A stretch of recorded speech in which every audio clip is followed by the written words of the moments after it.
Conversation. I'm going through the white light into the afterlife. My life is flashing before me. It was filled with video game news from E3 2019. Oh, wait. The Reaper is just checking DKVine.com on his smartphone. Hello, and welcome to the Kongversation. I'm Hyle Russell. And I'm Mitchell Wolfe. And this is the E3 2019 preview episode. That's why we're so pumped and jazzed and a little jizzed, honestly. A little bit. Yeah, so we're going to be toweling off throughout the episode and then packing those towels because I am leaving for Los Angeles. You still have to drive there, but it's a shorter drive for you. It would be a 2-day drive for me, so hence the flying. But yeah, we're leaving for Los Angeles in just a couple of days. We are recording this on Wednesday afternoon/evening, June 5th. So I'm time-stamping this in case any news breaks between the time we record and the time I can get this up, which will be sometime tomorrow, June 6th. So anyway, yes, this is the E3 29 preview, the first of many conversations for E3 2019. And of course, we will be celebrating Conker's Pocket Tales as well. So Mitchell, let me just dive right in to the diligence that we do. Yep. So again, Let's E3. do it. E3, it's here. It's here. The time is now. So, my God, we're going to be out at E3, starting June 8th through June 13th. That is the duration of the show, folks. We will be at the Xbox briefing. We will be on the show floor. We will be, huddled around a computer watching the Nintendo Direct with everyone else on Tuesday morning. But besides that, we are going to be in person, and it's going to be me, it's going to be you, Mitchell, it's going to be Cameron, and it's going to be Jeff. Young little Jeff's first E3. Oh, it's a magical moment. You never forget your first E3. Yeah, I signed Jeff up for an appointment to play Dicey Dungeons, which is a new game about dice. I got the email to make your appointment for Dicey Dungeons today, and I'm tempted because I'm like, well, Jeff is playing Dicey Dungeons. I feel as though I should play Dicey Dungeons. Jeff was telling me like, man, I don't have like appointments like you guys do, and I said, well, that easy. I'll get you into Dicey Dungeons, no problem. So I've done that, and he's definitely going to play Dicey Dungeons now, which I think is gonna. That's going to be the sleeper hit of this E3. And I'm saying that like it's a joke, but I actually anticipate it'll be a pretty good game. But also, it's a little bit of a joke on Jeff because he did not anticipate having any kind of appointments at all.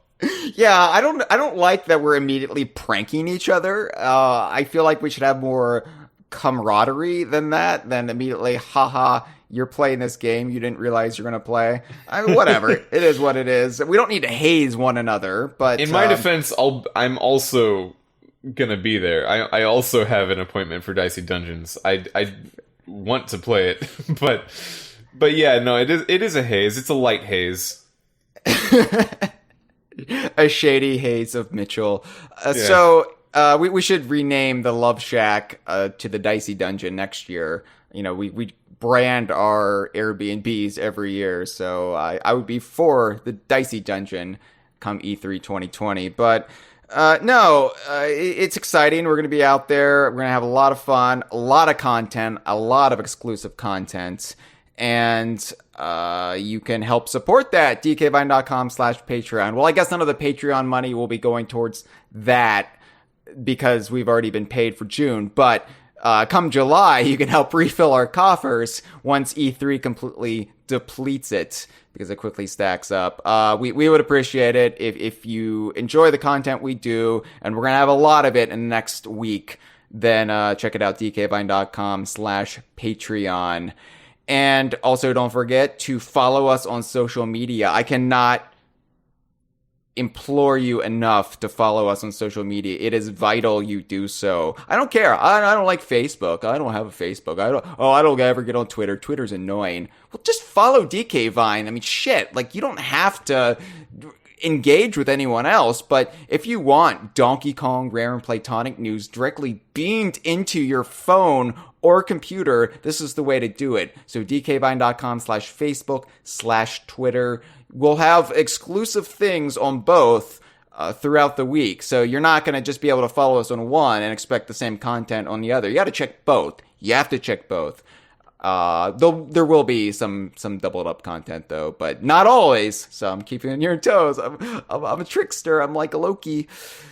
That's who I am. YouTube. Like Avengers, dude. I'm so on top of my game right Holy now. I'm not shit, tired Mitchell! at all. This is a disaster. We're not even there yet, and you're already done. Like, I'm gonna have to get Jeff in here. I'm gonna have to put you in the dugout. You're not pitching your best game. You're not wrong. That's a sports analogy, right? That's accurate to what they do in the sports balling. Yeah, in games they usually pitch, but Hyle, you're not wrong. I'm a little tired right now because earlier this morning at 6 a.m. there was a Pokemon Direct, and I stayed up a long time after that, and I stayed up a long time before that. So you could kind of classify my amount of sleep as, if you think about it, no hours. But I'm here for you, and I'm here for all of the DK crew in talking about this year's E3. I've got some of what the kids like to call hot takes, and I'm good to put those out there on the line. See what people think of those. Hyle, it's gonna be great. This is gonna be a good episode. Why are our patrons depleting? I see the numbers decreasing. This is like in a sitcom when they do one of those telethons and the number goes down. Do more due diligence. Do more of it. Yeah! Let's go. Woo! DKVine.com/PooTube. That's where you can find our YouTube channel. We're going to have YouTube videos. I don't care if we're not getting paid for them. I'm not doing this for the money, despite the whole thing about the Patreon. No, I'm doing this out of love and dedication for our audience. So there's going to be videos. Oh yeah, you better believe there's going to be videos. Oh yeah. Yeah, we're going to have lots of video content. So many videos. And if that's not enough, you should also check out dkvine.com because our at-home coverage team of Matt, Joe, and David will be updating the news of the day. And I anticipate there's going to be a lot of news this E3. This is going to be a good E3 for us. And you heard it here. That's my expert opinion. This is going to be a good E3 for us. But you're not going to get everything you want, people. So I don't want to hear you complain and say, Hyle Russell from Off of the Kongversation said this was going to be a good E3 for us, and we didn't get Banjo 3E. Well, this is me flicking you off. You can't see it because this is an audio show and there's no camera on me, but my finger is up. Imagine that going up your ass. Whoa. You're gonna get good stuff. You're just not gonna get fucking Banjo 3E. So calm the fuck down, people. I'm sorry, but I don't want to hear it. You're not gonna ruin my good mood. People who I'm just making up in my head. You're not gonna do it. You're not gonna bring me down off this cloud. I, on the other hand, think it's all coming. We're gonna see Banjo 3. We're gonna see Donkey Kong Racing. We're gonna see Saberman Stampede. Both of those games, Donkey Kong Racing and Saberman Stampede, they're making both. Yeah. It's all happening. There's no reason to not ask for anything. Hey, I like your blind optimism. It reminds me of the glory days of the DK Vine forum when we would say, hey, Saberman Stampede's coming this year. Hey, we're going to get 12 Donkey Kong games. And then we would always let ourselves down, and then E3 would be just a disaster for us and us alone. But this would be a good time to mention that E3 2019 discussion is now live on the DK Vine forum. So never been a better time to join. Never a better time to let yourself down with disappointment. That's nobody's fault but your own. That's dkvine.com/forum. All right. The remaining Fighter Pass characters are going to be Mumbo, Nipper from Banjo-Kazooie, Nipper, of course. Pipsy the Mouse, Pipsy, maybe even, like, that one tomato I can't remember the name of. Damn, that would have been funnier if I could remember his name. Oh, just the angry tomato character from This is a good episode. Or is it the frozen ghost tomato from Donkey Kong 64? I think the frozen ghost tomato is what I was thinking. Yeah, right. Does he have a Nippy, name? I think. Probably Nippy. That's probably one we made up because we made up all the Donkey Kong 64 names. Oh, okay. People have finally accepted Rodney, though. Like, I hear the school children talking about Rodney on the playground, on the carousel, on the what do they have on playgrounds these days? They have carousels. the tubes they crawl through. You know the tubes. They're in the tubes. They're talking about Rodney. I hear it. Dude, they're in the tubes. Wait, what playground have you seen with tubes? I'm imagining like when I used to go to Chuck E. Cheese as a child, they had tubes like all along the ceiling that you'd climb up into, and then your parents would look up and they'd see you in the ceiling. I think I'm confusing playgrounds with hamster enclosures. Understandable. Yeah.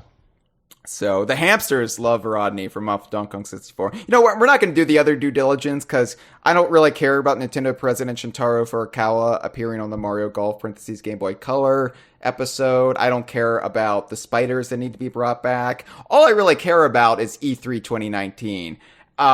So let's just get into it. Are you as excited as I am for E3, Mitchell? Be honest. Yes. In general, yes. At this specific moment, probably not. But like earlier today, I absolutely was, and later today, I for sure also will be. See, and also right now, yes. So okay, I buried the lead. Yeah, no. Yes, including now. Okay, so let me tell you a little bit about me, Mitchell, right now. So I'm starting to get the stress. I'm starting to get the anxiety, the butterflies. That always comes with a big trip like this. You know, travel arrangements, making sure you pack everything, and then also trying to coordinate all of your daily content. It's just a lot, and I've been going nonstop, putting in essentially 18-hour days. The fatigue is starting to stack up, and I can't tell, honestly, if I'm sick or not, because I mentioned this on the last conversation, I think. I'm coming off of several days of migraine headaches, but will I see a doctor? No. I don't have time to see a doctor. Also, I don't have the health insurance to see a doctor. So, whatever. Yeah, I'm just going to forget about, potentially my brain dying. It's push it away. That can wait till next week, the end of next week. We got to go to E3, Mitchell, and that's what we're going to do. So, yes. I've got the adrenaline coming back. I've also taken about 3 caffeine pills. I don't know. It was just a handful. I just grabbed what I could and shoved them in there. We'll find out what my heart thinks about that in just a bit. But the only pills I'm going to take are the pills in Pac-Man, if Pac-Man is at E3. Why would Pac-Man be at the E3? only doctor I'm going to see is Dr. Mario, if you catch my drift. Yeah, no, I don't. Well, I mean, they're not. The only virus I'm going to get is a computer virus when the PlayStation Network gets hacked again. Look, these are great jokes, and I feel like you're not really respecting what I'm throwing out here right now. Sony's not even going to be at E3. I'm doling out some gold, but that's fine. Do you want to talk about Playtonic? So start at the top. We'll start at the top. Let's take the talk from the top. Let's start with Playtonic. So, we might know if we're going to see anything from Playtonic at E3 or during the general E3 season. We might know this very week. And I say that because the publisher for Yooka-Laylee, Team 17, promised on Twitter that they were announcing 2 new games this week. And they even updated their logo with 2 textures, unique textures, that they said were clues towards their 2 new games. And one of those little adornments on their logo was a spiky sword hilt. It was like an axe thingy. I don't know. It was sharp and spiky. Just some gilding, some like fancy gold. It was all ornate or whatever and medieval looking. And that actually relates to a game they just announced on June 4th called Blasphemous. Okay. Not really. I mean, I'm probably a fine game, but doesn't really concern us. Not what we're talking about today. No, but the other texture on the Team 17 logo on the social media, honeycombs. So, okay. I agree with you in that this is probably a ukulele universe tease because. Well, did I say that? I didn't say that. That's what this was. You're just inferring. If we read back the tape, what you said was we might actually know. Okay, so that's 50-50. Is might 50-50? In any case, I agree with someone out there who expects this to be a ukulele universe tease. But I should say that, Team 17 publishes a lot of things. They do. And at least 17 things. Yeah, one of the things they publish is the Worms series of video games. And, I could easily see a Worms versus Bees bug rivalry type of game. I could see it. Yeah, because people are making the connection because, and I haven't even commented about this on Twitter because I'm just like, wait and see. I don't like to drum up false hope or hype, but you've got the connection possibly with Capital B, Ivory Towers. There's even the B team from Yooka-Laylee. So, I mean, when we look at what we know, it's Team 17 is promising this one game that they still haven't revealed as of when we're recording. I mean, fuck, for all I know, they're revealing it right now, and we're gonna look foolish here. But we know Playtonic is developing something, and they kept dropping hints during the developer commentary series we spent around 6 hours talking about recently, Mitchell. So, fuck, I don't know. I mean, what do you like? I'm surprised people aren't going completely crazy and saying Honeycombs, Playtonic's doing a Banjo 3E game. I'm almost let down by the non-irrationality of people on the internet. But yeah, it's been almost 19 years since we got that Banjo 3E tease at the end of 2E. I think at a certain point we'll eventually reach the level of like, oh, that's a direct tease. I still don't believe it. that's like a direct confirmation of a game. You haven't been following the extreme wings of Banjo fandom on Twitter then, because they are ready to believe anything, and at least as far as it relates to a new Banjo game. And like all these merchandise, well, we'll talk about Banjo a little bit more as the episode progresses. We're kind of cutting Playtonic short here, but all of these Banjo-Kazooie like merchandisers who were bringing new merchandise to E3, everybody's saying that's a clue towards Banjo 3E or a remake of Banjo-Kazooie and 2E, and just, no, but there's also like new Perfect Dark merchandise, and there's also like, I don't know, there's like the Conker statue and the Totaku figure, and nobody's saying there's gonna be a new Conker game. I think people need to chill out as far as the merchandise goes. Like, that's not a clue. That's just Rare is doing a good job with merchandise right now. That's all it is. Yeah, I agree. I tentatively agree. I would also side with the people making those baseless jumps that maybe they're not so baseless. Like if you... Because it's not like they always make Banjo-Kazooie merchandise. There has been a noticeable local uptick in that kind of thing within the last just single year. So for people to say, hey, we don't usually get figures of Banjo or plushes of Banjo, and now we just suddenly do, what's up with that? I think it is worth asking. It's not a crazy thing, but at the same time, I think in this particular example, If it means anything, I don't think it's 3 necessarily. No. It might mean something, but like it could be something smaller. It could be something else. Some of this stuff is just remnants from Rare Replay. Like, people are forgetting that there was a major Microsoft project involving Rare IP a few years ago in the same console generation. Like, that stuff's still kind of fresh. So that's where some of it's from. And like I said, Rare has just been very aggressive as of late with merchandising all of their properties. So, it doesn't really mean anything. But you're right, there could be a somewhat smaller significance, which we'll get around to. But back to Playtonic. I think we can say I don't believe Playtonic is doing Banjo-Kazooie or anything crazy like that. No. If this Team 17 hint is about Playtonic, then it seems like, yes, it is spinning off of a very particular concept in ukulele or an aspect of ukulele. And I'm curious, and we'll know by the end of the week whether or not this is Playtonic's new game or not. So I imagine if it is, we will...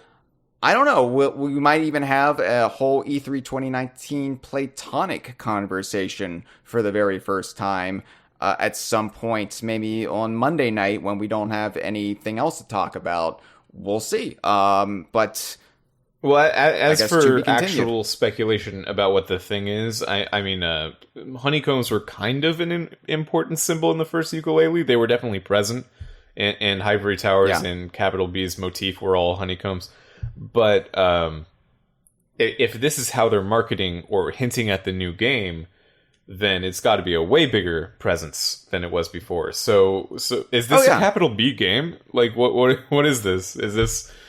Yeah, that everybody was saying, oh, it's going to be Shell who gets her own game, or they're going to do a racing game with several characters, and it would be surprising if they went the route of having Capital B be the protagonist. But a lot of people like Capital B. Like, he is a very popular character among the ukulele crowd. It would be surprising, especially considering the idea that just at the end of ukulele, it's revealed that Dr. Quack is the real boss of Capital B, right?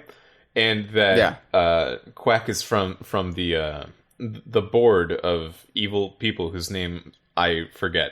Vile. Vile, yeah, that's right. Quack is from Vile. So I kind of assumed that they were using that as a jumping off point for other villains. For like, the villain of this next game is going to be another person from Vile, and that kind of thing.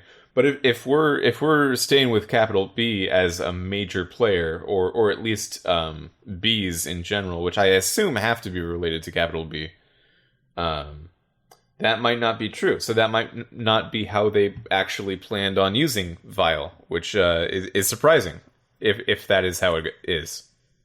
Or this is it, to use professional wrestling terminology, Capital B's face turn, and because he has been double-crossed by Quack and Vile, he is now on the outs with them and working against them. And maybe that could be how he could become the protagonist of the game. I don't know. I feel like he's kind of irredeemable, right? Like...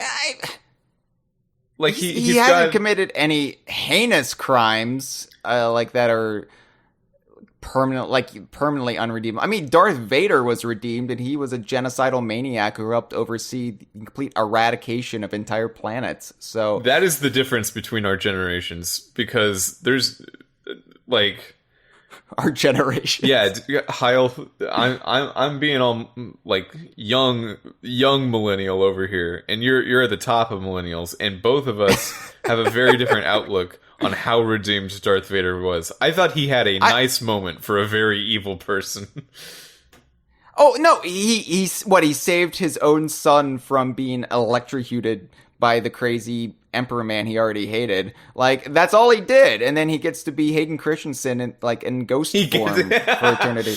Dude, he gets to be Hayden Christensen again. So nice. Everyone like, wants to be Hayden Christensen. You're a fucking monster. You slaughtered entire families of Tusken Raiders. Yeah. You murdered children. Again, you oversaw the eradication of entire planets. No, he doesn't get redeemed for a very selfish act that ultimately killed him. But sure, it was like, nah. Capital B does. I don't think he murders. I don't think he's an outright murderer all the time, but he does delight in the extermination of his workforce because he gets to pay less wages. Okay, yeah, I mean, but I would say on the chart, on the evilness chart, capital B is somewhere firmly in the middle. He is definitely not the most evil character from the rare Playtonic stable, so it'd be interesting to see what you could do with him. He's more of a Bowser, where you could see him having a heroic turn or two every now and again. Yeah, I don't know if you'll have a reference for this, but in the Mario and Luigi RPG series, there's a character Fawful, who is legit like evil and the main villain of the first game.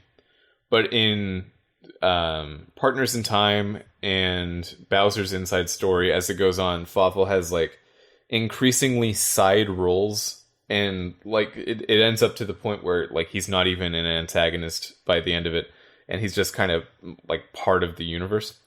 I could see something similar happening to Capital B. I feel like his main goals would still have to be motivated by intense greed and lack of care for others, which would make him, not an entirely likable character in terms of wanting to hang out with him, but probably an interesting enough character for not only villainous purposes.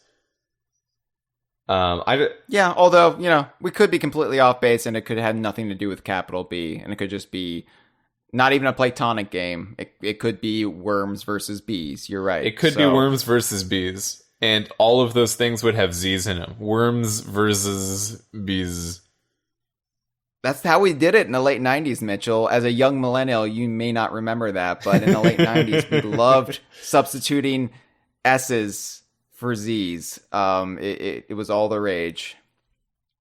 I like the idea of when something should be a Z, substitute an S, because it makes you seem proper. Like when you talk about zebras at the zoo, people love that. It's great. Yeah. Why did my brain go there too when you brought that up? I was like, so zebras, zoo, like that's yeah, those are the Z words. The only two Z words we ever really use are zebras and zoo. Yeah. Huh. All right. Well, if Playtonic does have a new game, we will be talking quite a lot about it during E3 coverage. Sure. So just wait and see, I guess. And if it's not this week, if it doesn't get announced at E3, I imagine we'll be seeing it before the end of the summer. Like I can't picture a world in where Playtonic does not reveal what they've been working on in the immediate future. If this Team 17 thing is a Playtonic reveal, it is confirmed it will be this week. They said that. Exactly. But I mean, so if it's not Playtonic, then yeah. Wake up, slap. Okay. Excuse me, slap. There we slap. go. Yeah. So let's move on to Rare. And Rare is kind of an enigma this E3 in that, well, Sea of Thieves has obviously been out for over a year, but we know Sea of Thieves will have some sort of presence at the show. But it's just not going to be quite like it was last year, because last year they used the opportunity to say, hey, we've got these two big events coming up, and then, that was still at a time right after Hungering Deep, where, people were a little bit on the fence about Sea of Thieves, like, hey, you're going to add more content to the game. And now that they've had this big anniversary update that completely redefined Sea of Thieves for a lot of people and critics, I can't imagine, like, maybe they'll announce another event down the road at E3, but I feel like Sea of Thieves is going to be a little bit more low-key this year. Not Loki, the Norse trickster god, but low-key. Well, if you think back to E3 2017, they had a trailer for 2 content updates that ended up being Cursed Sails and Forsaken Shores. 2018. 2017. Oh yeah. Was Sorry, the you're big, right. So just gameplay last trailer. year. And, yeah. Whoa. Yeah. Things are moving fast. No, they aren't. I'm just old. So by the time we actually got to those, it was like October and November, right? Or September and November. So that was a long time after E3. So just because the anniversary update just happened, I still expect some kind of interesting update to Sea of Thieves by the end of the year. Oh yeah. So we'll see. I think we'll see a trailer for that at E3. And Joe Need's kind of trying to downplay like any big announcements at E3, and that could just be him trying to keep hype under control. I don't know. Whatever happens will be smaller than the anniversary update. Oh and yeah, absolutely. I think that'll, if you're only focused on Sea of Thieves out of everything, that could potentially be a little bit disappointing. But I mean, it will be some update. I think you will see Sea of Thieves in the Microsoft press conference with a fun trailer that they made with their I forget that company's name, but they make the really good Sea of Thieves trailers. You'll probably get with the one crab. like that. You won't get like 2 updates in the same trailer. You won't get an update that's like 40 different things, like anniversary update, but you'll just get like one big thing. I don't know what it'll be. It might even just be more Tall Tales, which is like more of the same thing, kind of, but that would be exciting too. So It would I'm be, thinking 'cause Tall something around Tales- that. I haven't talked about Tall Tales on the Kongversation yet, but Tall Tales is awesome.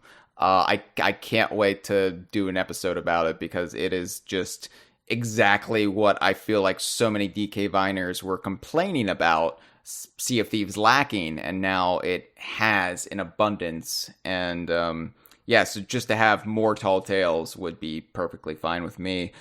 But yeah, so Sea of Thieves will be there in some capacity. It's just hard to like kind of picture it. Although I suppose it was kind of hard to picture it last year too, after the game was already out. But it's a pillar of Xbox. It is a ongoing selling point for their brand and consoles. So it's going to be a part of E3 for the foreseeable future. Yeah.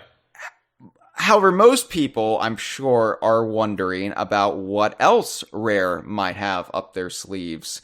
And there's been an other project at Rare that's been rumored for a few years. Like Cobra Rectangle. No, they're possibly have been developing something concurrently alongside Sea of Thieves, which would explain the whereabouts of some key Rare talent that seemingly don't have any presence on Sea of Thieves. And it's just like, well, what have they been up to? What's going on? So this might be the year we find out what else Rare has been working on internally. I'm not talking about like fishing out their IPs or farming out their IPs to other studios like Battletoads or Killer Instinct. I mean, like, what is being developed in Manor Park. So, will it be Banjo is the question I'm sure most of you are asking. And no, I'm saying right now, I do not think Rare is developing a Banjo-Kazooie game. I'm sorry. I think this will probably be a new IP, so don't get your hopes up for any returning franchises or whatever. But what do you think, Mitchell? Well, all discussion of all the good people at Rare left in whatever year you think that happened, all of that aside, a very real part of the games industry is turnover. And studios are living, breathing, biological ecosystems where you're recycling the blood every now and then. So you have to kind of think about where Rare is as a studio right now. I think they're very capable, but like, what's their specific good things that they can do right now? And I think Rare has done an amazing job at something that's incredibly hard, which is that they've stayed very technologically savvy for a long time. They are still like technologically advanced compared to other studios in the gaming industry, and they've been that way for like the whole time, 30 years. Very difficult to do, and it's impressive that they've done it. But what that means is that that's kind of like how Xbox seems to look at them right now. So for a near MMO game structure like Sea of Thieves is, a near like living game like that takes a lot of technological know-how, which is why I think Sea of Thieves worked for Rare as like a good touchstone for what that studio was all about. More so than the Kinect Sports games ever did. More so, if we can be honest, than Nuts and Bolts or even some of the later Xbox games, maybe excluding Viva Pinata ever did. Yeah.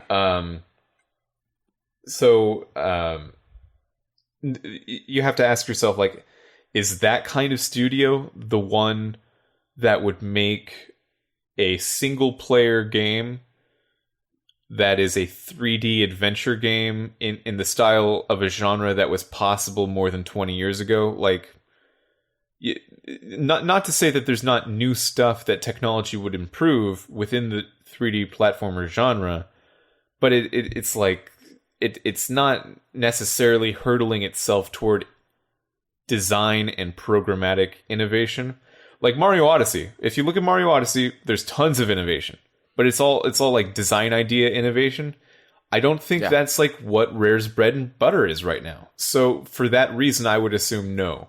Right. And unless it's something that happens to be in the Banjo universe or a universe of their previous IP, but works more like Sea of Thieves on a mechanical level. For Banjo, I think they just wouldn't do that. I think they understood the reaction to Nuts and Bolts and how if they're going to do another Banjo game, it should probably just be another Banjo game. And like they wouldn't do it. For something else that could maybe take the hit, though, like, I don't know, if they want to revitalize an older IP and... You know, I'm trying to think of an example, and I don't know if there would be a good example for them to do this with, but just taking an older IP and making a very new kind of thing with it, or just a new IP entirely. Saberman Stampede. Yeah, maybe Saberman Stampede. Maybe maybe they'll just make Star Fox Adventures 2, and then when Nintendo says they can't, they say, but Microsoft and Nintendo are friends now, so, you know, cool it with that lawsuit.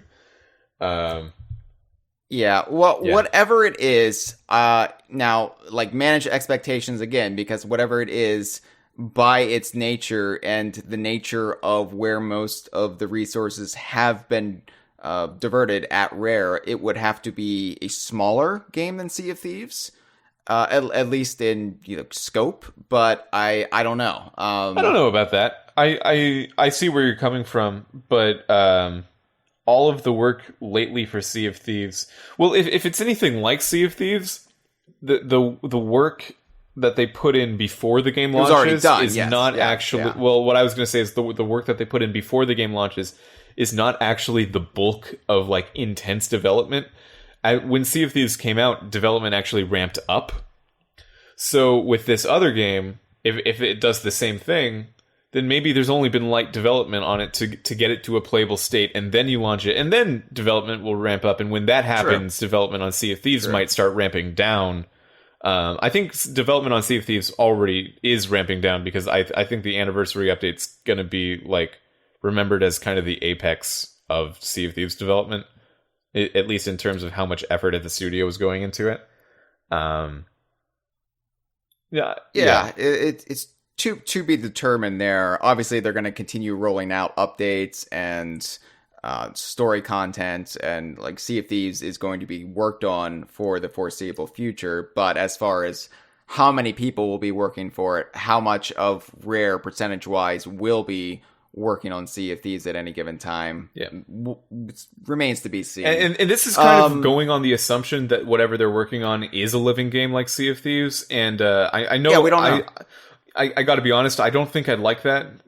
You know, like, I only have so many hours in a day, and if like, if the same company is making two different living games, like, do you really want me to play both? Like, what would the messaging be there? But and, you know, I could also expect it, and I also expect them to be very good at it if they do try to do it. So I'm just walking into it with an open mind. If we do see a new game from Rare, I'm not going to judge it sight unseen. So it's going to be like it amazed me at E3 2015 when they revealed Sea of Thieves how upset certain people were, and I'm just like, this is a pirate game from Rare. How are people upset about this? And clearly I wasn't reading the room at the time, but I trust Rare. I've loved most everything that's come out of Rare for 25 years now. So I'm just going to trust them to deliver the vision they have, and I will probably enjoy it. Well, I think there's a lot to like in Sea of Thieves, and I do like Sea of Thieves, but if you go from just the end of when Rare Replay launched, because Rare Replay didn't really get too many updates or anything like that, it wasn't ongoing development. If you go from that forward to now, that's almost 4 straight years where the only thing is Sea of Thieves. I can sympathize with people like, look, I don't hate Sea of Thieves that much, it's just not my biggest thing, and it's the only thing from them for 4 years. Kind of a hard thing to get around. So if Rare does have a new project, and I do think Rare has a new project, I think it's like time. I would hope for the extended parts of the Rare fandom that whatever we get out of this game is going to be a kind of different idea. Like if you didn't like Sea of Thieves, you probably wouldn't like the same kind of massively multiplayer online living game with no end state, but a lot of like timed events and stuff like that. I think there's a huge niche for that in well, it's not really a niche, it's actually a dominant structure for most games right now. There's a huge one for that in the industry, in the market, but 2 of that from the same studio that is known for doing other things and with no other things in sight. Kind of rough, but the part I was told by Jeff Onen, and he loves it when I specifically name drop him with both of his names in the show. I was told by friend of the show Jeff Onen that Rare has people actually working on Battletoads, like at Rare. I assumed it was more of just like a Rare is supervising development at is it, what's the name of that studio? It's La La Land starring Dalala? Dalala. Yeah. La La Land starring Ryan Gosling and Emma Stone. It's a good movie.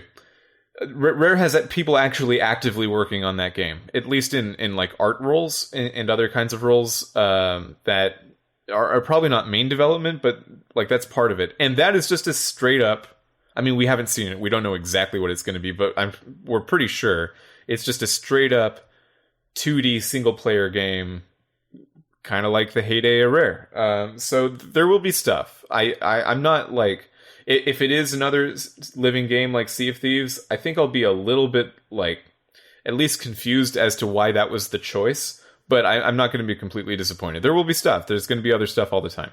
And it's all in presentation and what kind of living game it is. It could be something that fundamentally changes the genre, and people won't even think of it as a living game, even if that's in its bones what it was, born as. So yeah, I'm not going to judge it sight unseen, but I might judge it sight seen. You are a very judgy man, Mitchell. I'm a judgman. You like to put on the barrister wig and slam the gavel and do all the things that the judges do. I do all of those things.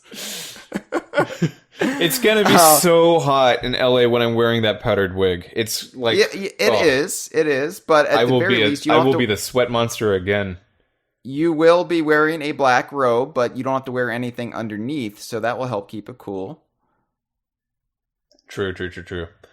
The gentle Pacific breeze can blow up your buttocks, and you'll have a smile on your face. Now, Hyle, what? I gotta cut you off while you're talking about wind going up my butt, literally, because I want to talk more about Battletoads and that kind of relationship that Rare has with another studio, because I think in terms of classic Rare IP. Whether or not this is a good thing, I'm still not sure, but I think it is probably a good thing. In terms of classic, recurring Rare IP, this is the kind of thing we should expect. Rare oversight on another studio. I don't think Rare is... It seems like they're not... I mean, I don't want to get Craig Duncan in trouble with IGN again, but it seems like they're not so interested in revisiting IPs of their own themselves. But, like Battletoads, for instance. DKU specifically, I think this actually has a good shot of being DKU. Battletoads? How? For the same reason that we just kind of looked at Sea of Thieves and we assumed, yeah, that'll probably be DKU. It's a modern Rare game and they know the score. They know what's up. So yeah, but I feel like the Battletoads audience is a little bit different than the DK Vine audience. Barely, so, dude. I mean, I know that DKU started with Donkey Kong Country, so anything before... Jesus Christ. What? I just love that it took you about 10 seconds to remember the name of Donkey Kong Country. Well, so I know that DKU started with Chrono Trigger, so anything before that is considered, like old-timey, but I think to a lot of people who are really, really invested in Rare, but not specifically this website...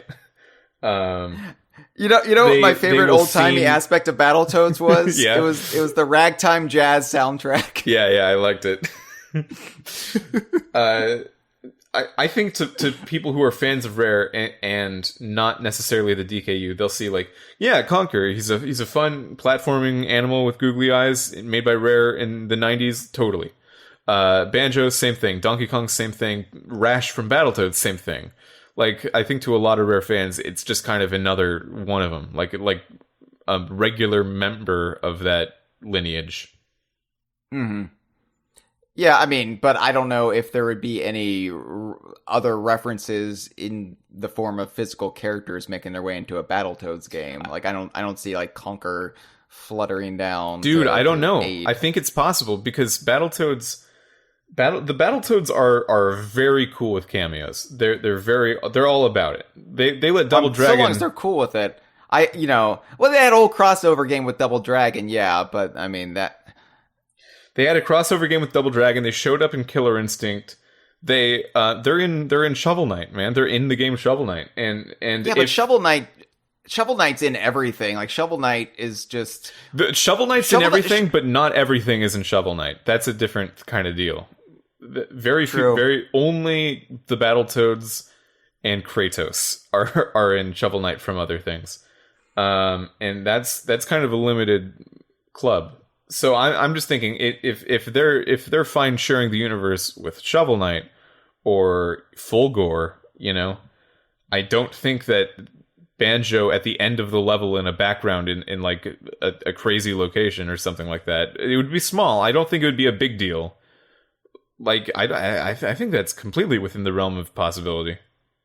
All right. Well, the relationship with Rare and Delilah,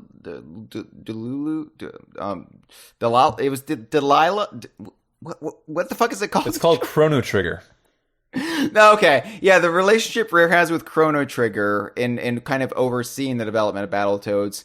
When Banjo-Kazooie do get a new game, I believe that's the way it's going to go down. And I think you're still going to get insight from Rare. You're still going to get some creative direction and input and making sure the product is as they would want it. But it's going to be another studio doing the bulk of the work. And because I don't think Greg Mayles wants to design another Banjo game. I don't think he has anything left to say. He wants to do other things. And I think that's just the nature of Rare. And it always has been, if we're honest. If we look back, the same team has generally only done one sequel and then they moved on to something else. And we were kind of tricked into thinking otherwise, because then they would have another team move in and say, do a third Donkey Kong Country game. And Nuts and Bolts was kind of an outlier, but they still did something radically different with it. So, I think the hope is that Rare still could maintain a multiple team structure like that and still do that kind of thing. So if Rare were to make a Banjo game, it wouldn't necessarily be Greg Mayles except for some like executive oversight, but I think you're right. And do you want to talk about other rare IPs that this could happen to? I think it would be very unlikely to see anything major other than Battletoads at this E3, except one thing, possibly. There's some. I know what you're talking about. Do you? Yeah, Blast Core. No. I'm sorry. Cameo. No. Oh, okay. Well, this is fun. Let's just do Tigger this. Rock? Perfect Dark. There's some scuttlebutt about Perfect Dark maybe coming back. I knew capacity. That. I was just being an asshole. I liked it. I was doing shtick, Mitchell. I liked the bit with dancing for you for pennies. With the disrespect. I loved it. Yeah. I was hazing you. Come on. Yeah, it's just a light haze. I think Perfect Dark has a possibility of showing up, and that, unlike Battletoads, I don't think that would be conductive to a DKU appearance. No, it'd still be cool to see Perfect Dark. I like people Perfect have a lot of fondness for it. I think less so after Zero. People that just kind of ruin people's appetite. But I don't think the market and the appetites and nostalgia was ripe for a Perfect Dark follow-up. Even if you can argue the merits of it, if it was disappointing as a follow-up or prequel or whatever. But I feel like now there's just a lot more nostalgia and demand for old rare IPs in general, more so than the launch of the Xbox 360. So, do you know Playground Games? What's that? Do you know Playground Games? The studio? Do they have tubes? Like, what is a playground game? Like a regular playground, they're just full of tubes. But also, they're the Forza team. And they were one of the studios last year that Microsoft bought. And they made a big deal about that. Playground Games is a really impressive studio. If you look at the technological aspects of Forza games, incredibly impressive. They're really far above like other racing games. At least in terms of realistic racers and in terms of, graphical fidelity and how many objects are on screen. Have you played Banjo-Pilot, Mitchell? I'm just asking. And Forza is like up there with Banjo-Pilot. It's hard. It's hard to get up there because they're flying so high above the track in Banjo-Pilot. It's hard to be up there with it, but... Yeah. The rumor is that because they're kind of like Rare in the Kinect Sports days, like we know that they're this really technologically advanced part of Microsoft, and they could make a game at any moment that isn't in this one thing that they've been doing over and over again. And a lot of names are being thrown around of what Playground could be working at. Some people think Fable, because Lion's Head was shut down, and some people are saying Perfect Dark. I think that either of those are very possible to come from them. And that is on the periphery of DKU at E3 this year. So there's that. I believe, and forgive me if I'm wrong, but I believe like Craig Duncan has a good relationship with the Forza team, and I think there could be a working relationship between the two studios. I mean, they're both under the same corporate umbrella, so why not? Yeah, I believe Playground is. I believe they're European as well, so they're geographically close as well. Which isn't, I guess, the most important thing in the world in the internet age, but it helps. Do you have a dream? If not Rare and not Playtonic, do you have a dream home for Banjo? Like, do you know of any studio that you think would do a good job with that? I have a couple. No, I really don't. I so long as Rare has some oversight, and so long as they get to have say, and it's not just taken from them, then, which I don't believe it would be in this day and age, then I don't really care, because I'll just trust. I'll just trust Xbox Studios to do it right, and it not be a Young Conquer situation that would just piss off everyone. You know? Yeah, everyone except our great friend James, who is in the live stream right now. I just off the top of my head, Insomniac Games would be fantastic. They recently did the Spider-Man PS4 game, and back in the day, they were known for doing Spyro.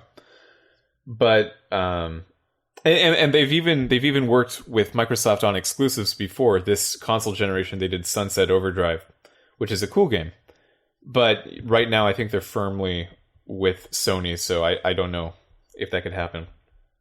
And the other one I could see is Ninja Theory.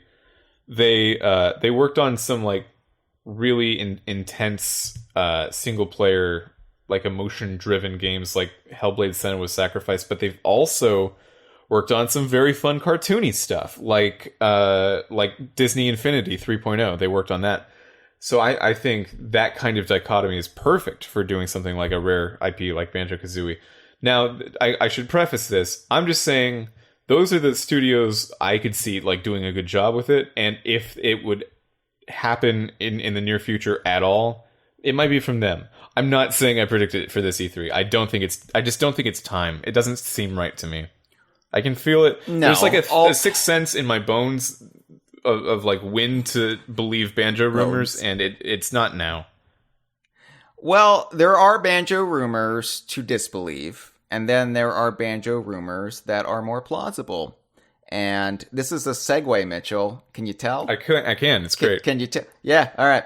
So let's just do it. Let's talk about it. The rumor mill is kind of churning right now, as mills do, even the ones that deal in rumors, about a reveal for the Super Smash Bros. Ultimate Fighters Pass for Banjo-Kazooie. Now, what is the context of this rumor that is being bandied about by all of the sites, the gossipy sites, Sun and Weekly World News and all of the tabloids? What is the source for this?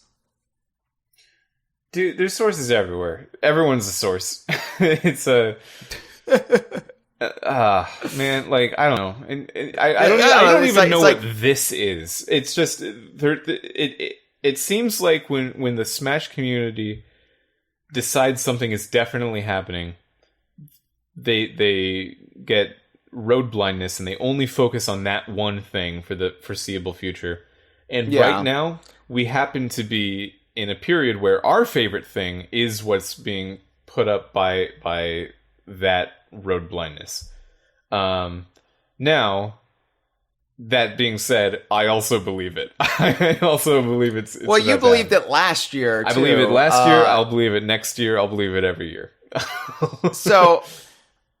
Okay, so I believe the and I don't know their name, but the person who said Ridley was going to be in the game last year now is saying like blah blah blah Banjo is smashing good time. Oh, you're talking about Shinobi. Yes. Yeah. Shinobi is a Reset era admin, and they are known for their dad jokes and also leaking things. And so back when the direct that initially announced Super Smash Bros. Happened back in March of last year, Shinobi was on that direct like the day before or earlier. I don't remember exactly when, but I saw the tweet where they said, "Ooh, excited for this direct. I hope it's going to be a smashing time." So they've even used the smashing pun before. Because now they're saying, Banjo fans, I think we might be having a smashing time this E3. So, like, pretty on the nose. Not really a riddle. It's too subtle, man. I don't understand what they're saying. Yeah. Talk slower. So there's that. And that seems like a really believable thing. Yeah.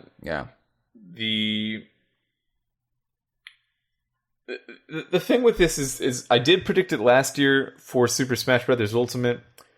It wasn't in the base game, but I think it's still correct. I think I know people are pointing at Joker and saying like he's so weird compared to everything we got in the base game, but I don't think they're all going to be that weird. I think some of them are going to be more or less along the lines of what we think will happen because. You know, we're not dumb people. We can eventually guess some stuff correctly. This is, I think, one of those times.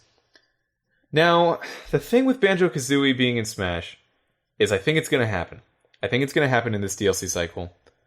Whether or not it happened at this E3 was always kind of like, it would feel right, but it easily could not. Like, there's going to be more reveals for the Fighter Pass throughout this year and throughout the beginning of next year as well. So I don't know why this has to be the one. But it kind of has to be the one. It feels right. Like, it feels like it's happening. Yeah, it feels right because Sony's not at E3. This is going to be the territory of Nintendo and Xbox and the indies.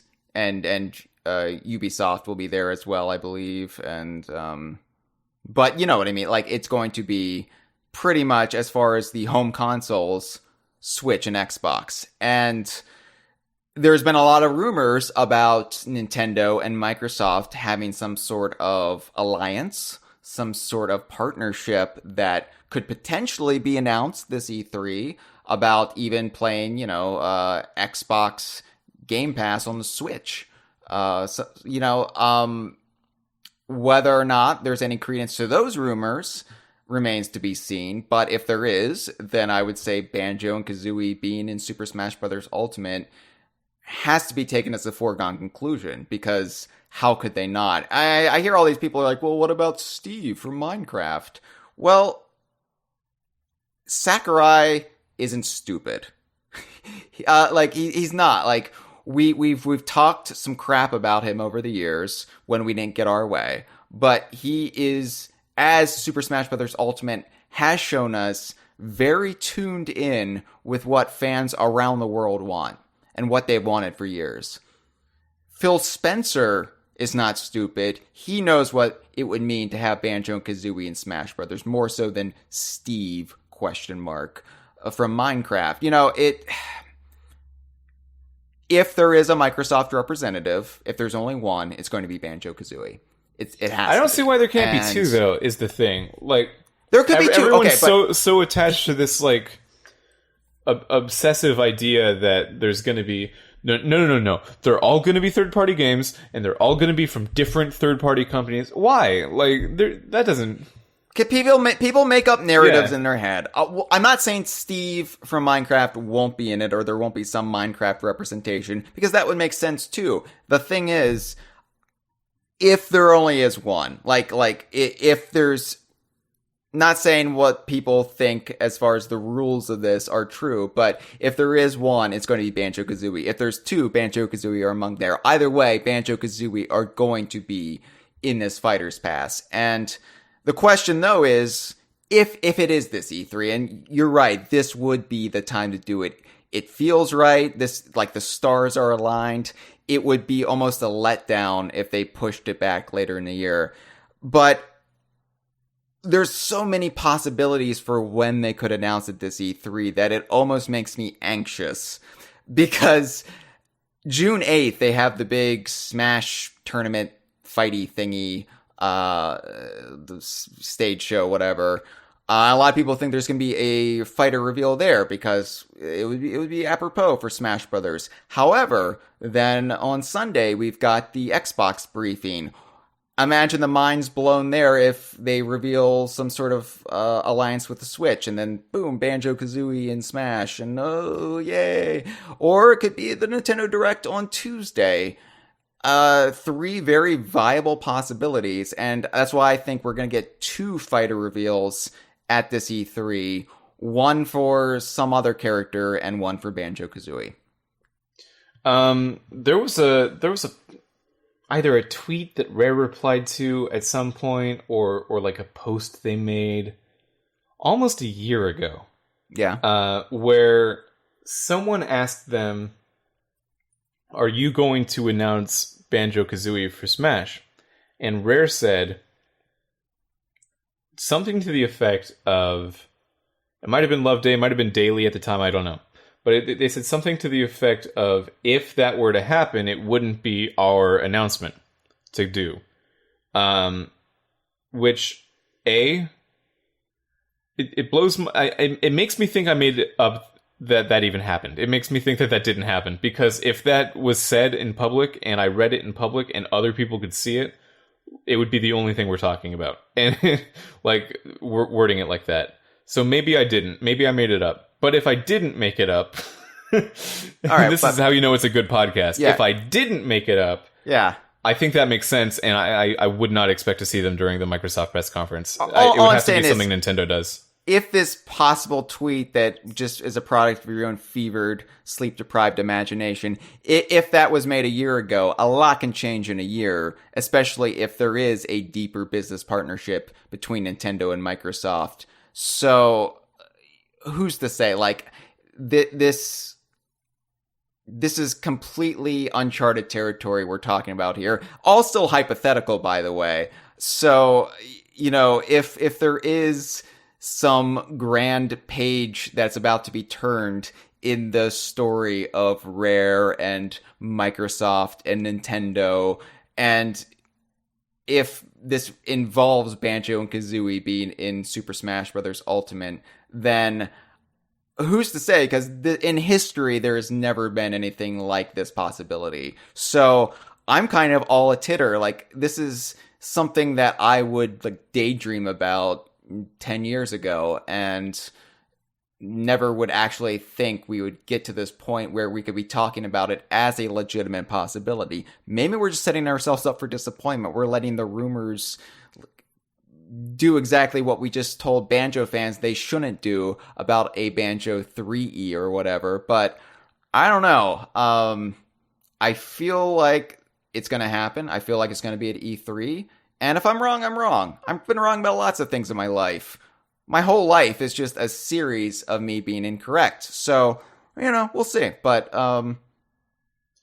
yeah, it could happen, and it could happen at any time. And that's what makes this E3 so exciting. It's like, it's like we're going to be attacked. We're going to be attacked by giddy news, and we don't know when. Like, you walk into Nintendo Direct, you know what to look for. You walk into the Xbox briefing, you pretty much know what to look for. Like, your parameters are set. We're not going to be hearing anything about that thing, because that's not going to be till tomorrow, or that's not going to be until 2 days from now. But we don't know. It could happen at any time. We've got to be on alert. I would be very pissed off, though, if it happened Saturday night, like at this Smash tournament, because that would be the most anticlimactic way to do it. I don't know, man. I think that would be better. I actually, you're just being a contrarian. No, I don't think so. Like, think about the setting of that Smash tournament. It not being part of the standard E3 presentation. I do agree it takes a little bit away from it, but it's also in front of a giant live audience. There will be people in person sitting there that are being filmed, and that just watch some of the best players of the game play that game, and then they do it on stage. They don't do anything on stage, but they do this on stage. It could be really cool if they do it there. Yeah, I feel like we're gonna get, if I'm right, and we get 2 characters this E3, I feel like that's going to be a character that's more catered to that crowd, and then they'll save Banjo-Kazooie for a crowd that's more catered to it. I don't know. Banjo-Kazooie seems right for that crowd. What do you imagine this crowd would want? I don't know. Some character I probably don't know about, because I'm very limited in my worldview.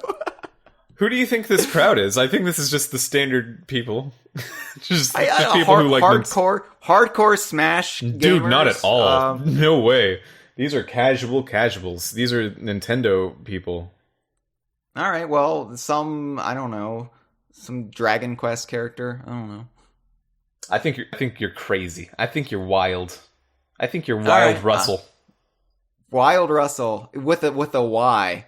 WYLD, Wild Russell. Mm-hmm. Olivia Wilde Russell. What? All right, let's. Should we check in with the live stream chat? Because we've been neglecting the live stream chat as we've argued about when they're going to announce something that might not even happen. Why don't we check in with the live stream chat and see which one of us is vindicated by their opinions? Well, it seems like I've been vindicated. But just Andre92, who literally says, word for word, Mitch is totally in the right here. Just Andre92. I don't trust anybody born in the year 1992. You were a baby when Batman Returns was out.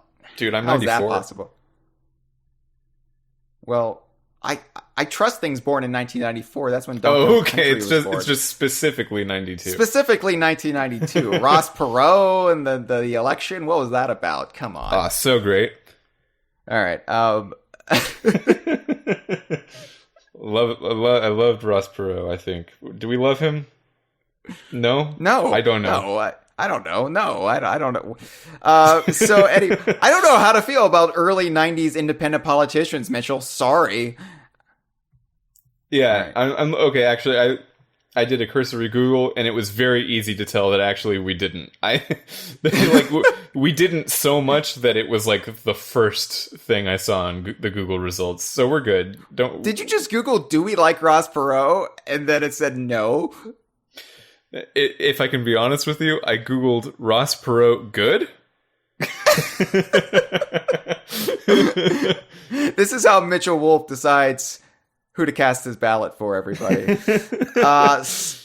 All right, let's talk about Donkey Kong, because people come to the Kongversation, they want to hear us talk about Donkey Kong. So, let me get the bad news out of the way first, and then I'll try to make it a little bit more positive. All right. So I feel like I'm being just a negative little man on this. I'm in a good mood about E3. I think this is going to be a memorable E3. All of us, not just like the four of us from DK Vine who are out there, but like everybody following along at home. I feel like this is going to be E3 we're going to remember. I don't think you're being negative. I think I was thinking I was being negative. No, you are being negative, but you're always okay. negative. You're a Cool. miserable bastard. But I love you for it, Mitchell. I'm accepting of who you are, and I don't want you to change because I feel like we balance each other out, you know? You know what doesn't balance each other out? When Ross Perot absorbs 50% of the conservative vote and just makes it an easy win for Clinton. He's an interesting guy on this Google. This Google has a lot of information about him. We've lost Mitchell. Mitchell is learning about Ross Perot for the first time in his life. So, Donkey Kong, my bad news, and I'm sorry because I feel like I brought bad news to the fans who want a new Banjo game. I gave you good news if you think news is my opinion, that we're probably going to get Banjo-Kazooie and Smash, but the bad news for Donkey Kong fans is that no, Retro is not working on Donkey Kong, and you need to get used to that. You need to accept it now.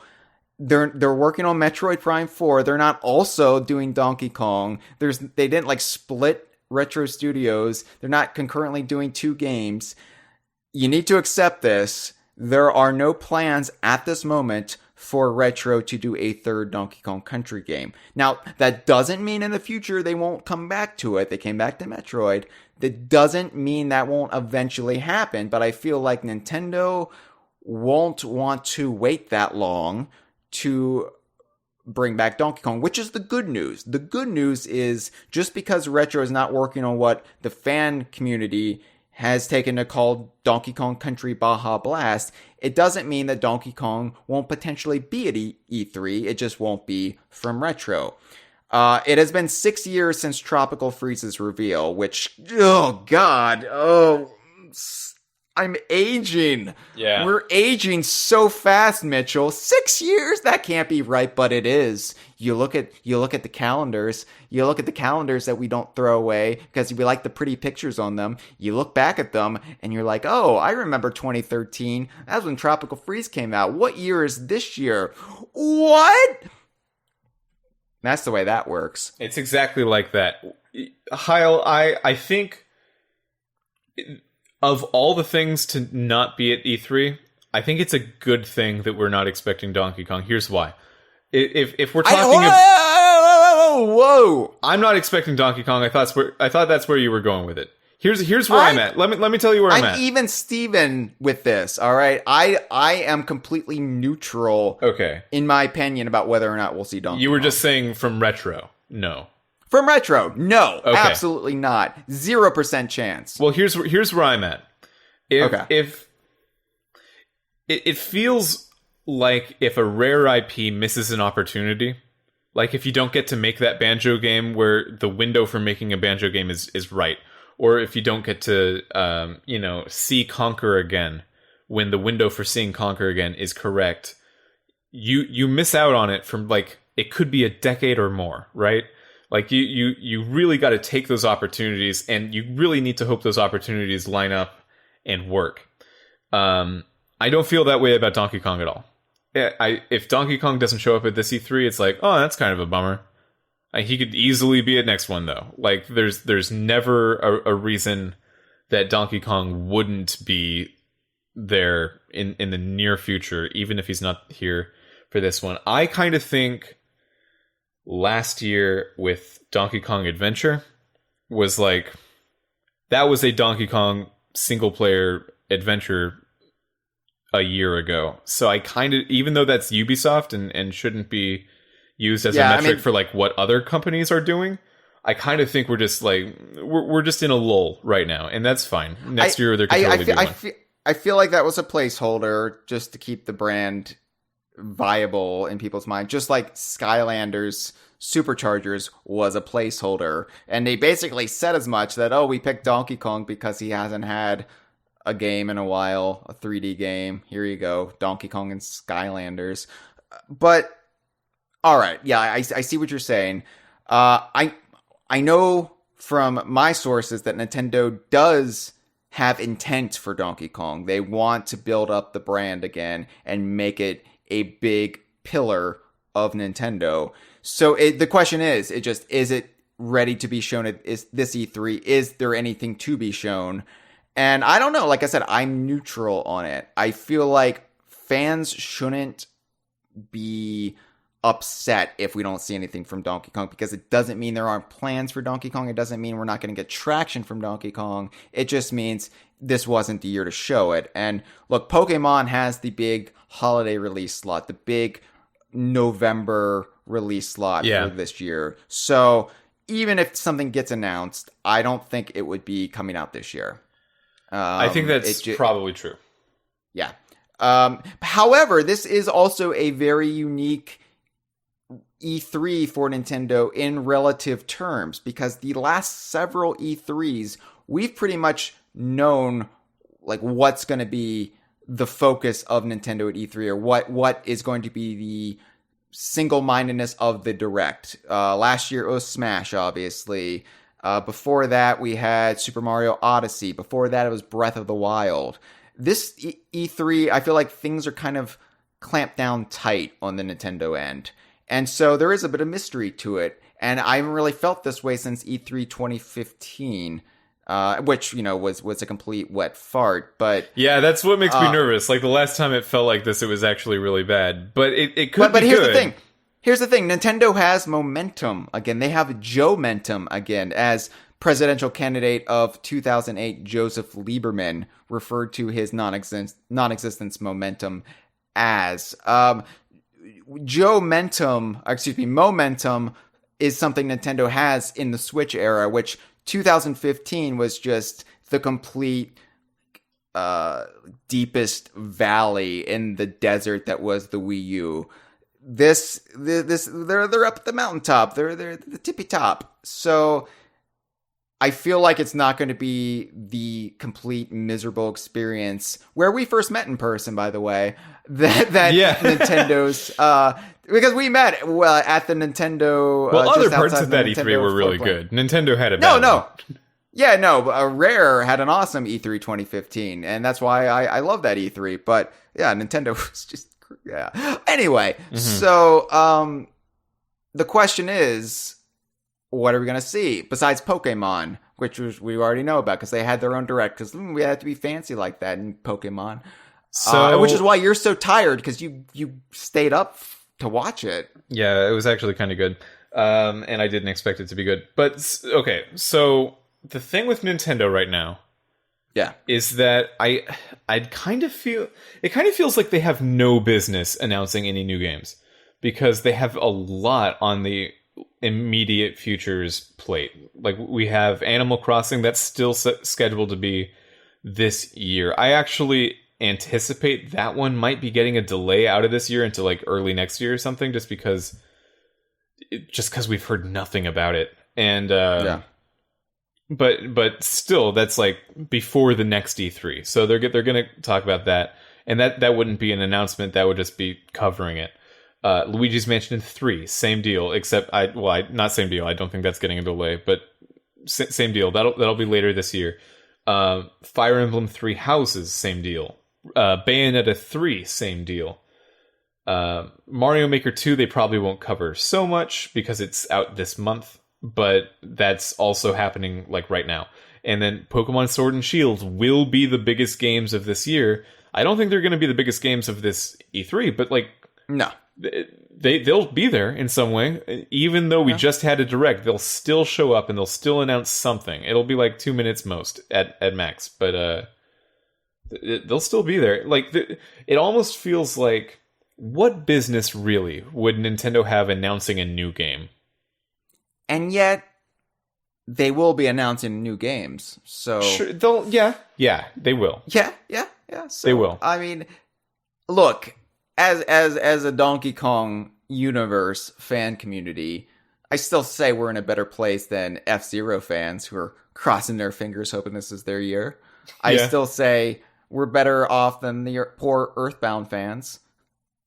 The Mother fans, you know. I don't think Punch-Out's getting a revival anytime soon. I think that's fair.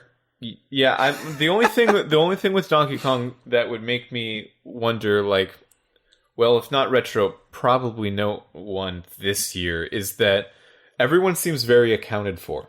Like, we have specific teams in Japan that we know could do it. Like, they're working on Mario Maker and the follow-ups to Mario Odyssey and Breath of the Wild and Animal Crossing. And Next Level Games in Canada is working on Luigi's Mansion, and Retro's working on Metroid Prime 4. And I know some people are thinking like, well, they had a lot of time before between Tropical Freeze and Prime 4. They probably have something else. Don't think like that. That's a disappointment waiting to happen. They're putting all hands on deck for Metroid Prime 4, probably. And as I already explained from my source, Dave Throat, anything they were working on in that time is non-existent at this moment. Yeah. So don't. Can you dig it? Well, the grave has been dug. Ooh, chilling. Hyle, that was. Ooh. And NST. NST could potentially make a Donkey Kong game, but we know what a Donkey Kong game from NST kind of looks like, and it's not necessarily our thing, you know? Yeah.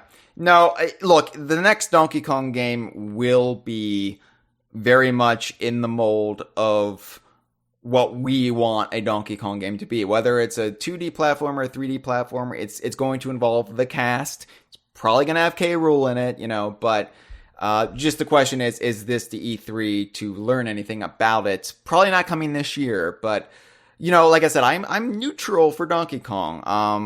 No expectations. And I want a t-shirt that says I'm neutral for Donkey Kong. I'm neutral for Donkey Kong at E3 2019. I'm very specifically neutral for Donkey Kong E3 2019. But anytime else, obviously, I'm very, very pro Donkey Kong in every aspect of my life. Now, other spin-offy type things, totally possible. Just for cameo appearances. Like I think Mario Golf might be time for Mario Golf. Who knows? Yeah, maybe. Tennis came out, and then it's been a year. You know, Camelot. Why can't Camelot just do a fucking Donkey Kong game? They said years ago they wanted to do one. Camelot can't even make their own games. Like, they wanted to make more Golden Sun. They're not allowed to. It's a sad story at Camelot. I don't know what's going on. Hey, Camelot, it's time for a Mario Golf game. Taps watch. hey, Camelot. All right, you did that. How about some Mario Tennis? Taps watch. I feel bad for Camelot. Like, I feel like they're capable of so much more. I do too. Yeah. And I like Mario Tennis. I love the new Mario Tennis, and I love most of the Mario Golf games. Just this is why it's bad to shackle a studio to one thing. This is why it's a good thing, in my opinion, that if Rare doesn't want to do a new Banjo-Kazooie game, they shouldn't be forced to do a new Banjo-Kazooie game, because that stifles creativity, that stifles passion, that stifles happiness, and you want the creators of your favorite games to be happy, right? Now we're talking in terms of predictions right now. But what about in terms of hopes? I have a specific hope I'd love to see. All right. The Tokyo team, the team responsible for Jungle Beat, and then the later 3D Mario game starting with Galaxy. Yes. I would like them to try another pass at Donkey Kong. I know that, the last time they did it, it was a controversial thing. I don't think it would be like it. I think they Mitchell, have you not been listening to the Kongversation lately? No, I know we like it more, but it's still not very country feeling. And I think what we like on the outside of knowing anything about anything they're working on, we would want a country feeling game. That said, I think now you can't go back from having K. Rool in Diddy Kong and Smash. Like that's just part of the Donkey Kong universe now. Not the DKU, just the general universe Donkey Kong is in. I would love to see them do, instead of a Mario Odyssey 2, just a Donkey Kong Odyssey. It's like it is a sequel to Mario Odyssey, but it's also a 3D Donkey Kong game. You start in New Donk City, you play as Donkey Kong, you do Mario Odyssey type stuff, but you're Donkey Kong, and it's a Donkey Kong game. And it takes place after Mario Odyssey. I wouldn't want them to just retrofit a Mario game for Donkey Kong. Like, I would want it to have more of its own identity. I feel like Nintendo would too. I think they're getting to the point with Donkey Kong where they are trying to have it stand on its own a little bit more. They realized the mistake they made by just kind of lumping it in with Super Mario. And yeah, you're still going to get Donkey Kong with the Mario Kart cast and whatnot, and you're still going to get allusions to their shared history, but it's not going to be as prevalent as it was during the aughts and honestly the first half of this decade. But I mean, I would agree. I think the Tokyo team would I would like to see them have another take at it, because I feel like they wouldn't be trying to keep their distance. They like having them actually take a stab at the world of Donkey Kong as we know it, rather than just sheepishly trying to stay away from it out of respect and their own desire to do their own thing. Then I feel like the time is right for that. They have clearly shown a lot of affection for it. So now that we've turned this page, second time I've said turn the page this episode, I'm sorry, I'm getting so samey in my word usage. It's exhaustion and fatigue and the several days of migraines, but whatever. Just deal with it, Mitchell. God. I definitely don't agree that Nintendo's trying to make Donkey Kong stand on its own. Everything that's happened with Donkey Kong in the last 5 years has been attached to Mario. If you start right after Tropical Freeze. So, like there is, well, we can argue about this off the air, but there is definitely a separation between the Donkey Kong and Mario IPs. And now as far as the merchandising departments go, but sure, I feel like they've also been more respectful, even when they group Mario and Donkey Kong together, to keep them separate. I don't think that though. Like, New Donk City's an entire city in Mario Odyssey. That's a mainline Mario game, and the most recent like full Donkey Kong single player game is a DLC pack for a Mario game. And everything else we've seen Diddy Kong show up in more and more Mario spin-offs. Like, it seems like they're coming together more than anything else. It's been less and less Mario spin-offs, and also, Donkey Kong Adventure was a separate DLC pack for Mario plus Rabbids. It wasn't, hey, let's just stick Donkey Kong in the base game. They made an allusion to Donkey Kong with Rabbid Kong, but they let Donkey Kong kind of stand on his own for an entirely separate adventure within the game. Just like New Donk City was an allusion to Donkey Kong, but they still were very tasteful with how they incorporated Donkey Kong himself. Well, the Nintendo of 10 years ago would have done neither of those things at all, though. So I would say just the fact that they're even doing that is just bringing them closer together. Oh, I would And argue the Nintendo of 10 years ago. Sorry, you go ahead. Nintendo of 10 years ago would have just had Donkey Kong in the base Mario plus Rabbids game as a boss or just like one of the characters. What? No way. When have they ever done that? Absolutely, they would. In a game like Mario plus Rabbids, you're thinking mainline Mario platformers, but yeah, no, they're more separate now than they were 10 years ago. Well, I'm thinking Mario RPGs, really. Like, you would never have seen a Donkey Kong appearance in Mario and Luigi or Paper Mario. And there's been more and more. I don't know why you're thinking less and less.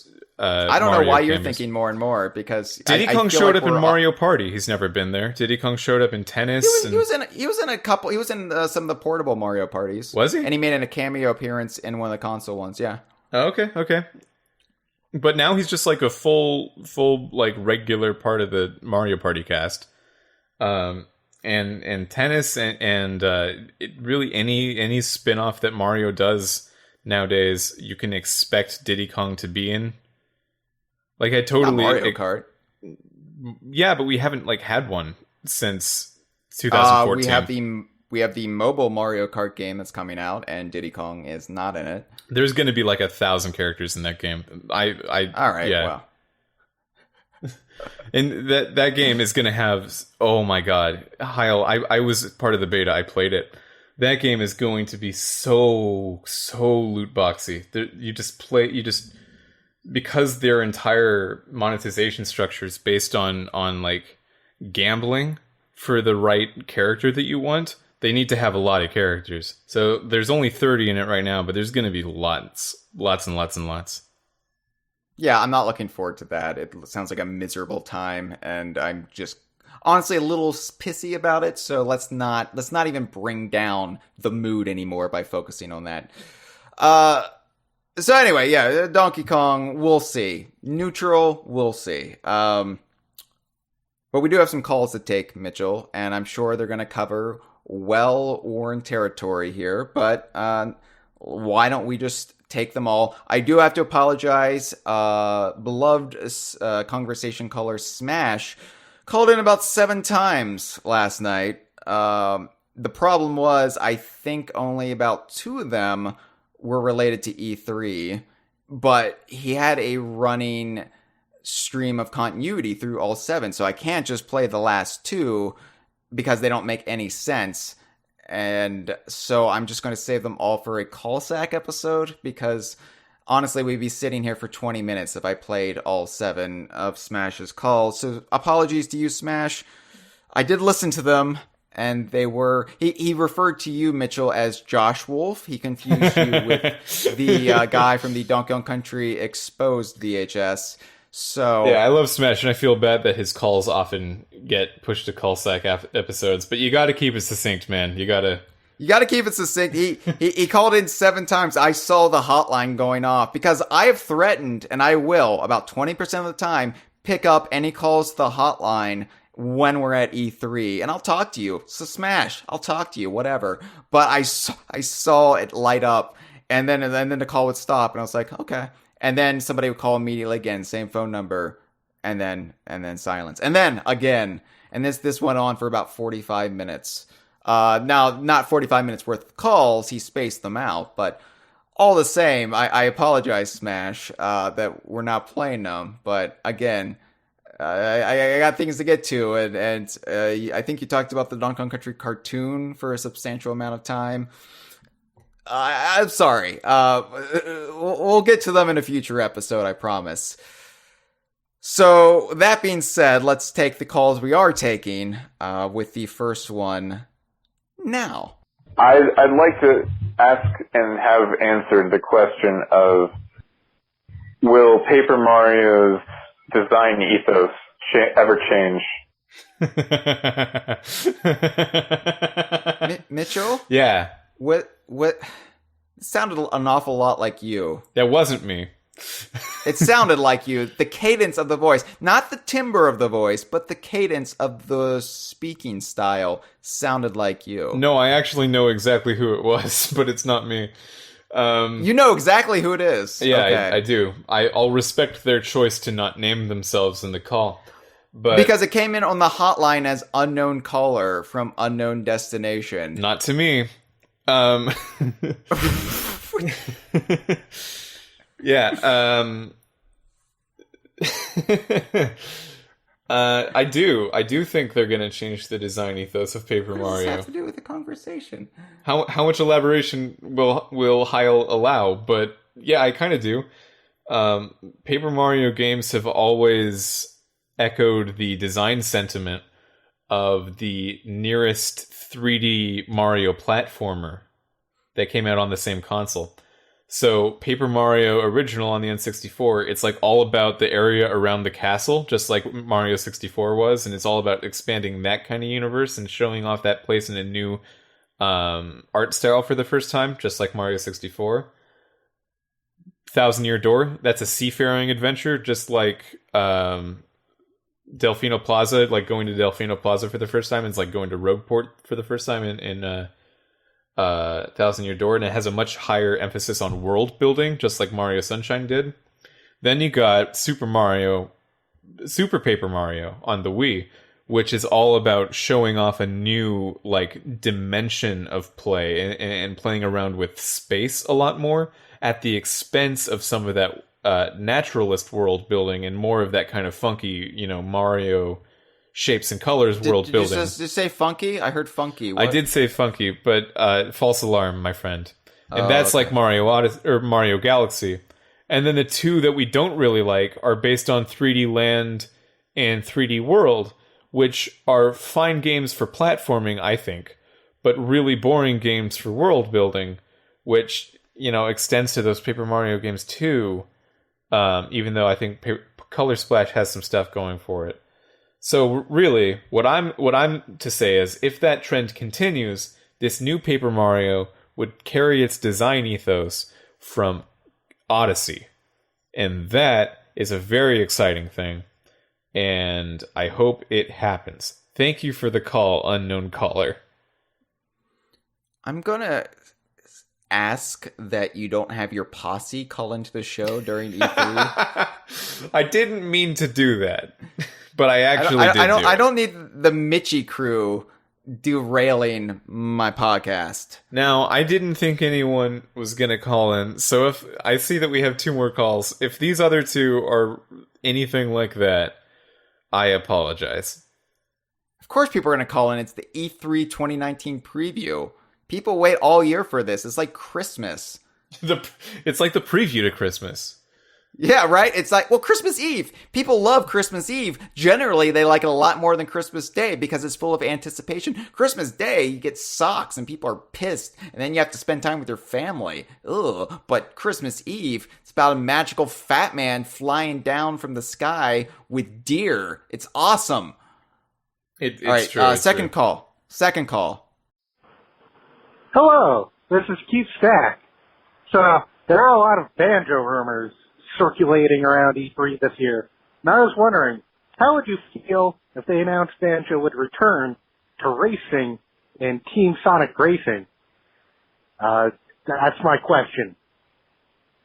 Well, thank you for the call, Keith. And Keith is also in the live stream chat. Hello, Keith.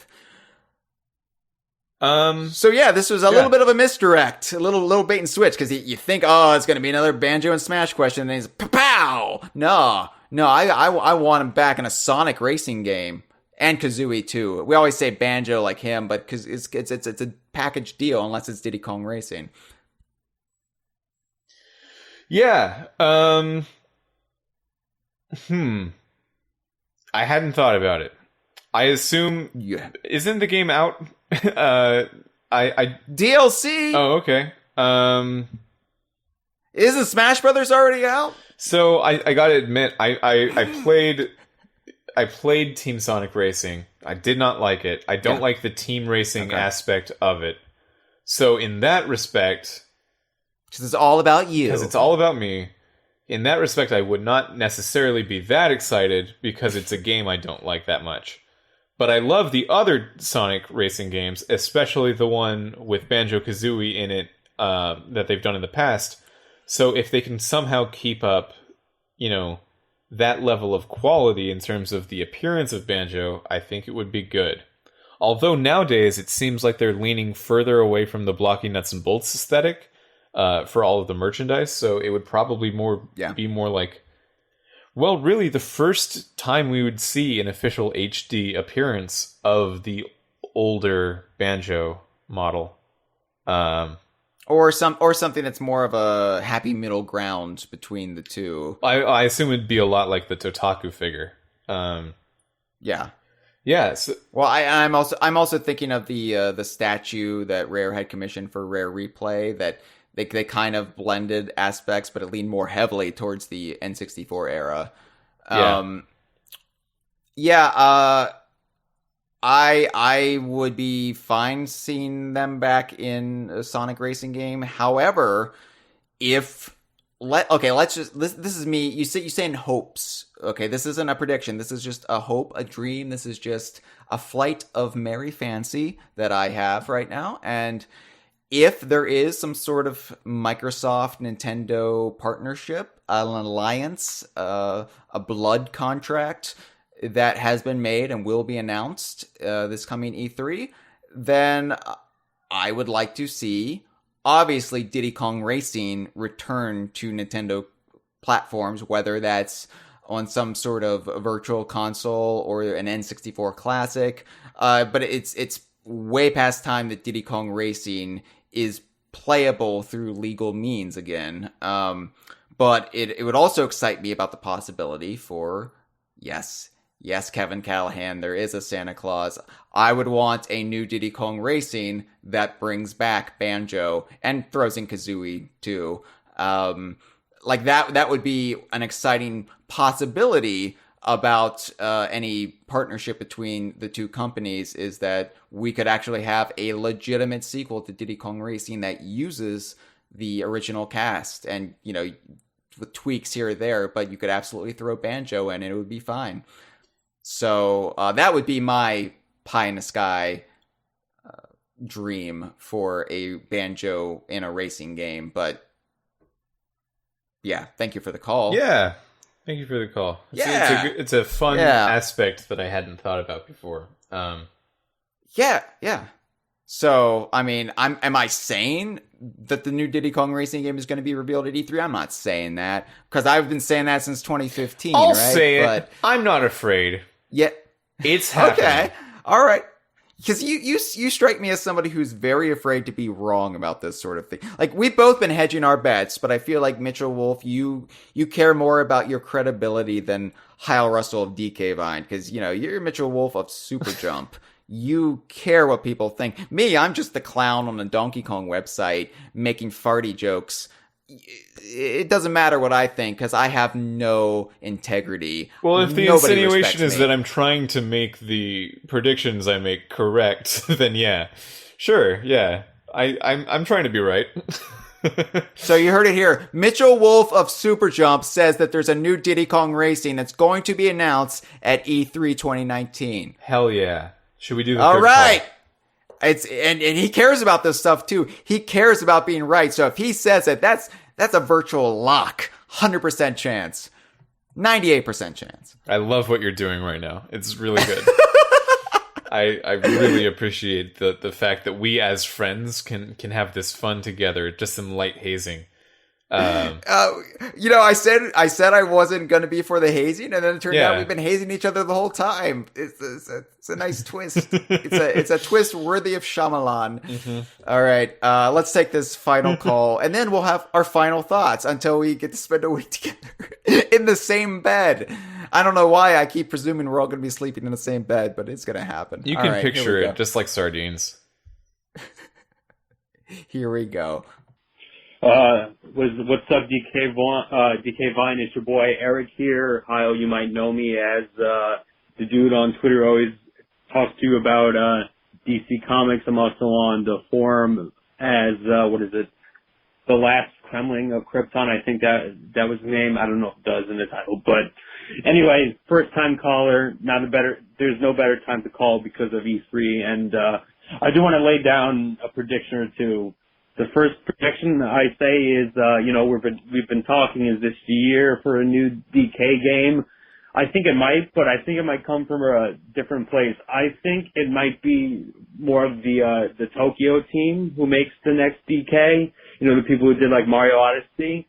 I don't know if it might be 3D, or I'm thinking it might either be like a 3D platformer or kind of like the Mario 3D Land sort of thing, where it's like it's 3D but it's kind of linear, and that might suit DK better, to be honest, because DK 64, that's a whole jar of problems as it is anyway. Yeah, but I think it is the year, and then also of course with Smash, it's like maybe Banjo, or I think it'd probably be like one of the big platformer characters like Banjo or Crash.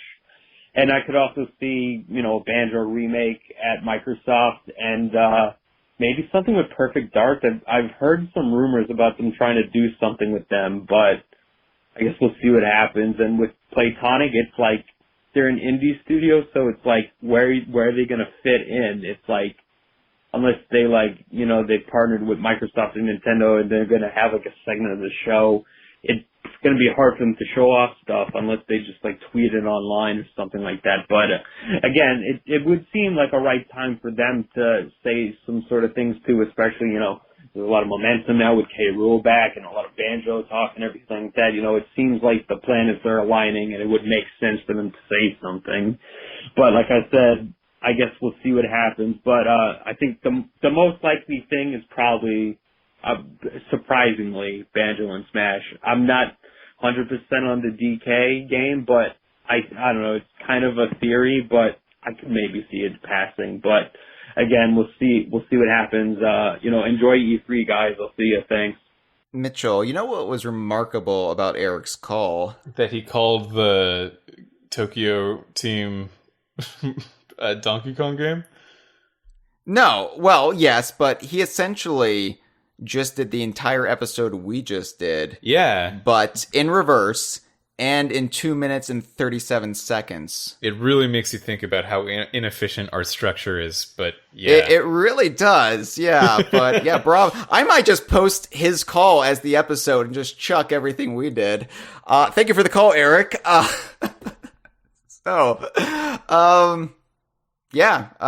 Final thoughts, Mitchell, about E3 2019, the show that is to come.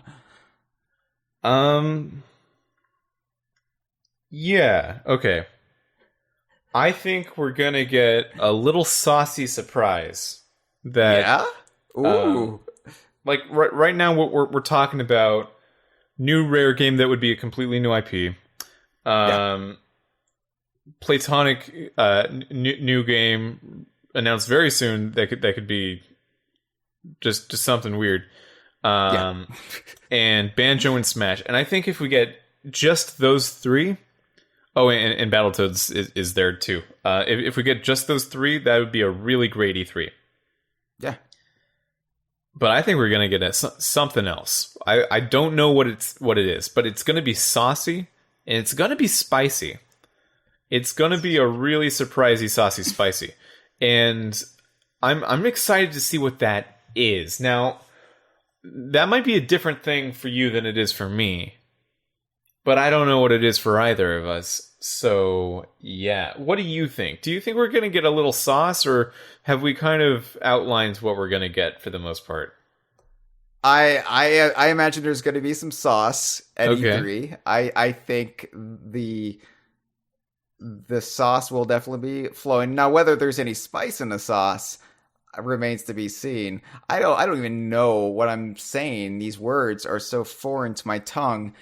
This E3 will be a good one. Like, there are some E3s where we just walk into it and we have no conception of what we're going to see. The last several E3s haven't really been that, because we've known at the very least Rare is going to be there. And, there'll be Sea of Thieves at least, which I realize some members of our audience can't really hang their hats, metaphorical hats, on that. But, for us, that was like usually enough. And then anything else was just a bonus, and we would be getting bonuses, but I feel like this E3 is the first E3 where I'm confident we are going to get more than that. And it's going to be an E3 that pleases most people in our audience. And it will be a memorable one. I really do think it'll be a memorable one. We're going to be talking about this E3 in the pantheon of great E3s. When, you think back to all of the classic E3 moments. E3 from 2001, E3 2010, E3 2013, E3 2015 even, with the revival of Rare, and I think E3 2019 will be right up there with them. So yeah, it's been a while since I had no idea what we could really see, and I guess it's still not this, but it's a lot more like this than it has been in the past. I think 2015 was the last time I really felt like, I don't know what's going to happen. Nintendo could do anything. Rare could do anything. We didn't even know what Rare was doing at the time. We just knew, they're doing something, and we had to be out there for it. And, dude, scientists that weren't exciting. even sure if Rare was a thing. Yeah. That's right. Yeah, all the big scientific journals. I remember this. I remember the articles. I remember the studies, and they were like, "Is Rare a thing still? We don't know." How embarrassing for all the big scientists out there who thought that Rare had gone extinct. Score one for Magic yet again.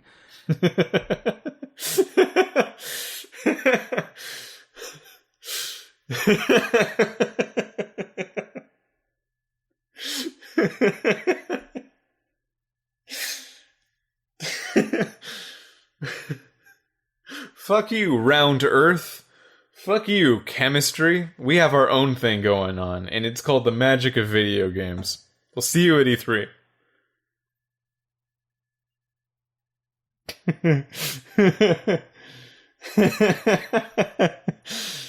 This has been a File 2 production. Que rico.